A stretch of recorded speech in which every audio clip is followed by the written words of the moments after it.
Women's Leadership Institute in the College of Liberal Arts of Auburn University presented its annual Extraordinary Women Lecture on October 21st, 2010. Lilly Ledbetter spoke on her 8-year quest for equal compensation from Goodyear Tire and Rubber. Congress passed the Lilly Ledbetter Fair Pay Act of 2009 after the Supreme Court threw out a lower court decision in her favor in 2007.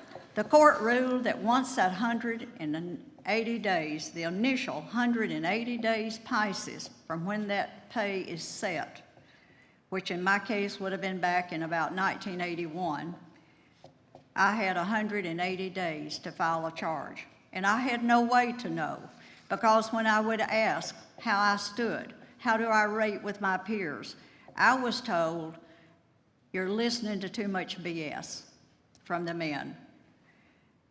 When I once said I thought I knew they were making more than me, my boss said, you're listening to too much BS, but he filled in those 2 letters. And he said that I knew to buzz off they were not going to discuss my pay. What my lawyer and I discovered during the discovery, many years and most often, I was even paid below the minimum for my job.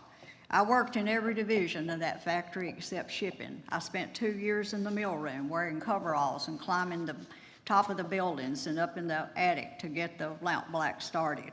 It didn't matter what the job entailed. Lilly Ledbetter was there and she did it. I didn't ask for help. But the court ruled 5-4 that once 180 days passes on that initial pay decision, a worker is stuck with unequal pay for equal work for the rest of her career. And basically, ladies and gentlemen, that's the rest of your life, because today, my retirement, my contributory retirement, and my Social Security all is based on what I earned during my 35 years of working. I barely scraped by after losing my husband in December of '08 because my income that day dropped more than 50%, and that's another national epidemic across this country. Women outlive their spouses on average 10 years. There's so many families across this nation that are having to move their parents' mother in their home because they don't get enough of retirement to sustain themselves in their own homes. But what the court was saying, that if you don't know about discrimination and you can't figure it out, and can't figure those things out right away, the company can treat you like a second-class citizen for the rest of the time you work for them and then on into retirement. The decision completely reversed the precedent, meaning that it wasn't just me who had to swallow the consequences of pay discrimination. Every other working woman in America was being forced into the same corner. Justice Ginsburg wrote an amazing dissent that hit the nail on the head. She said that the majority's rule just didn't make sense in the real world.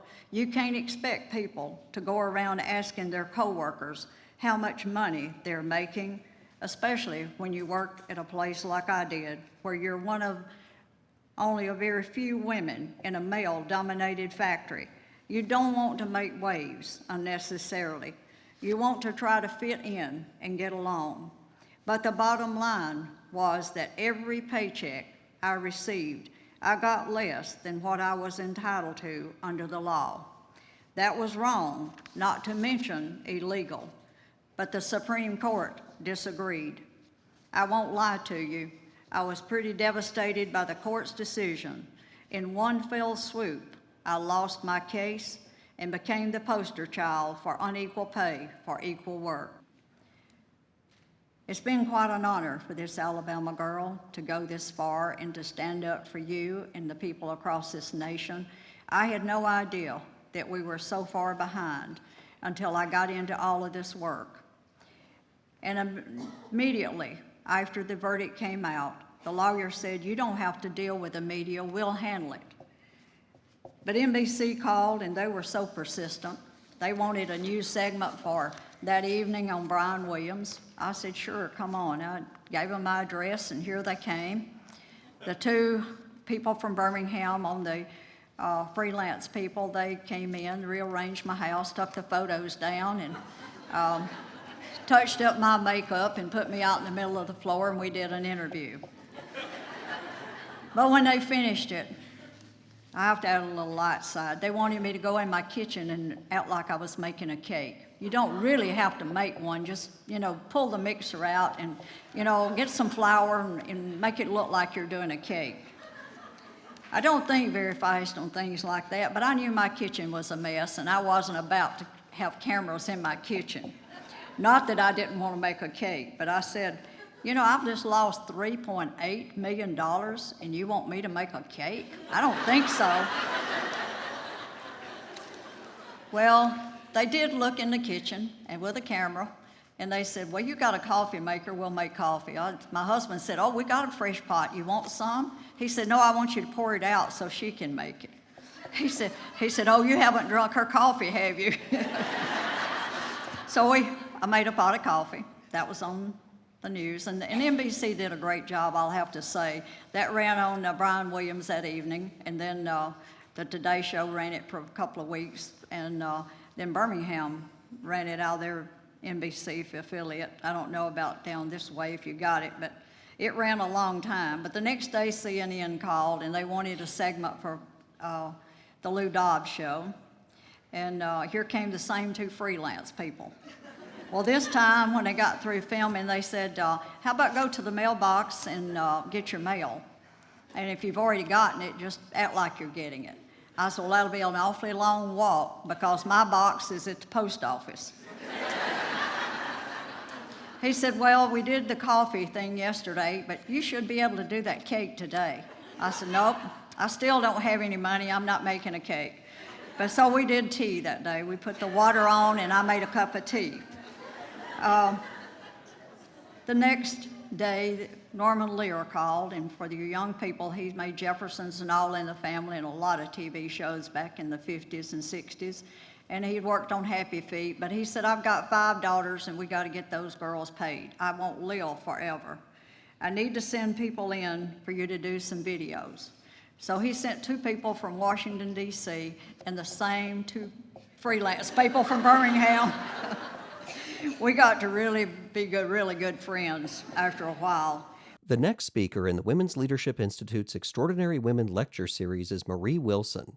Wilson has advocated for women's issues for more than 30 years and is founder and president emeritus of the White House Project. When you have a crisis, it's very interesting that you don't look to using all your resources. Not one of us would take on a project and be told to leave some important component out of it but solve it. So, to not have 50% of the people who are in this country actually working to solve problems, and at a time when we now know that diversity, research has shown that the more diverse people you have on a team, actually, if you have a diverse team with the right circumstances, you get a better problem solve or decision than a group of experts, which I think is astounding because we're all stuck at different places and we can move it along.